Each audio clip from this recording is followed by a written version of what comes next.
Valorant patch 1.04 is an insane patch with many huge changes to some of your favorite characters like Viper, Brimstone, and much more, including weapons changes. So let's run through all these dynamic changes in patch 1.04 so that you don't miss out on a single bit of important information. Now in this patch, 4 separate agents got some changes and the classic pistol got fundamentally changed in many different ways. Let's start off with the most interesting change that has gigantic ramifications for the ranked meta and maybe even the pro meta, Viper's changes.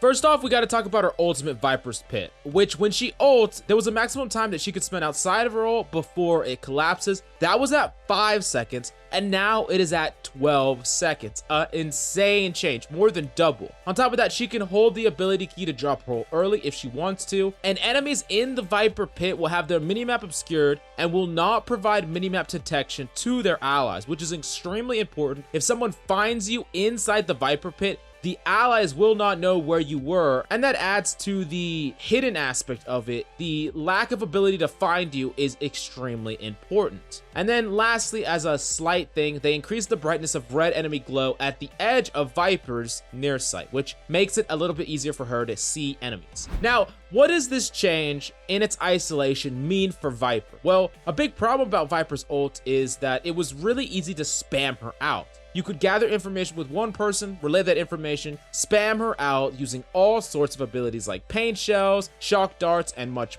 more. Now, the fact that it's a whole 12 seconds means that she could almost all the way rotate from her ultimate to the other side of the map before this thing goes away. This is an insane change that will allow her tons of potential to carry. Specifically, once you get the spike down, you could leave the area, go all the way around, and by the time it fades, you're already in position to try to make a flank on the enemy. This is a really powerful change, and I think this makes her ultimate one of the best in the game, perhaps. Now moving on to the next big change about Viper is her decay. Now decay has been increased from 10 to 15 from all sources, including her ultimate and her poison cloud. This further buffs her already powerful ultimate with all these buffs that we just got, but it even makes her orb harder to stay in. On top of that, after exiting Viper's smoke, enemies' decay will sustain for 2.5 seconds before it starts to fade. This is very important because a lot of times you would take decay damage, you would pop out and start to chase somebody, and by the time you get to them, your health is already back up to where it was. But this means that there will be a delay and there'll be an area of time when you can actually push someone who suffered the effects of decay, which is extremely important, especially when people are going to be going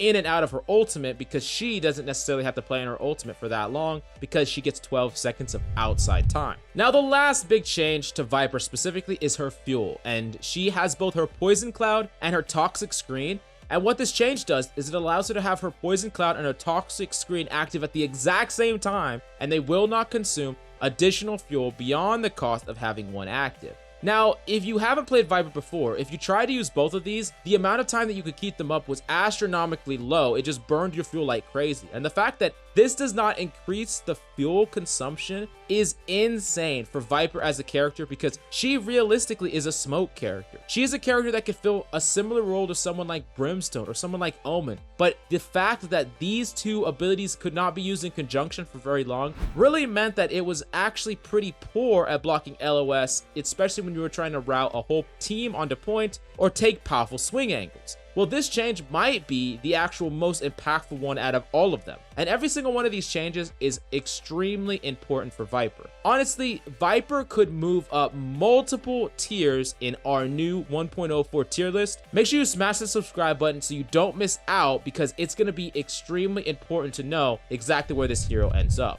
Now the next character changed is Raze, and her showstopper, it just went from 6 ult points to 7. This is just a slight nerf to Raze. It's not a really big deal. It just makes her ultimate a little bit harder to get, which is a fair assessment. It's really not that big of a deal. It just makes Raze slightly less powerful, that's all. Also, Brimstone got the exact same change with his orbital strike costing 6 to 7. Now these changes don't really matter, and even in overtime rounds, it's half rounded up, so these would start with 4. So it really doesn't change all that much besides you just need to get one more kill, one more orb to get your ultimate. Minor tweaks here, minor tweaks. Now, also on Brimstone, the stim beacon no longer buffs enemies and also will not show its radius to enemies. beacons. This is really interesting because the stim beacon, the only big use for it was actually either one, to like wallbang surfaces before you go in, or two, you throw out the stim beacon where you're not at and you bait enemies to check where you're not playing. But now it's just something that you can throw down in a corner, you can get its effect, enemies can't see it, and you're just going to be more lethal. So that's a pretty interesting change on Brimstone. It makes this ability, which we rated the weakest ability in the entire game, it makes it a lot stronger. So this is really good for Brimstone. Now the next change is Cypher, and this one is going to excite Cypher players. I know it excites me. Cyber Cage can be picked up during the buy phase. Let's go! And I know this might seem like I'm freaking out or over too hyped about this, but when you're trying to do one-way cages or put the cage exactly where you want to, or maybe you threw the cage out and then you change your mind, you couldn't do that before, and now you can. And it's going to be great for those of us who want to make those one-way cages or whatever. It's a great change, and I'm glad they added this, so I'm really excited about that. Now we got to move on to the weapon updates, and the only weapon that got changed was the Classic. So there was some bugs in the Classic, and they also found that some things were too powerful on the Classic, so they changed it and fixed it to where it should be. So first off, running and using the alternate fire, the right click on the Classic pistol was being way more inaccurate than it should have been. So essentially the inaccuracy it was adding was the same inaccuracy that it would give to the primary fire, which means that it was just never gonna hit. So they fixed that bug, which is great. And then they also fixed another bug where when you were jumping and used your right click, it had no inaccuracy as well, which is also a bug, so they fixed that. Now, in order to compromise for all these things, what they did is the running spread is changed from a whopping 3.4 to a 2.1, which is great. That's a great change. It's going to make running and right-clicking far more consistent.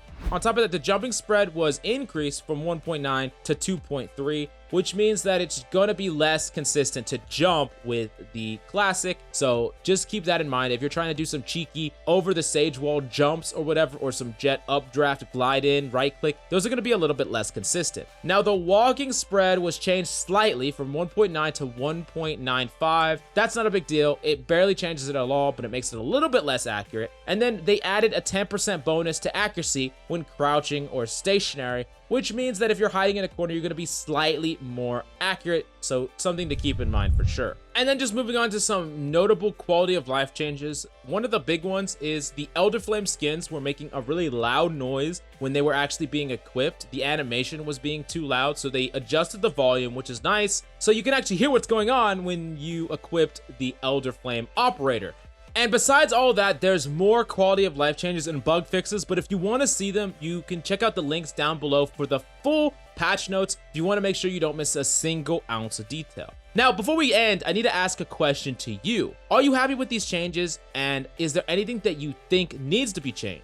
There has been multiple mentions that Sage is going to get nerfed, but she wasn't here in this patch. So what do you suspect her nerf's going to be? And in what way do you think she has to be changed in order to make her not very strong? Anyways, make sure you smash that subscribe button so you don't miss out on a single bit of Valorant news. But that's all we got for you today. I'm Coach Mills, and until next time,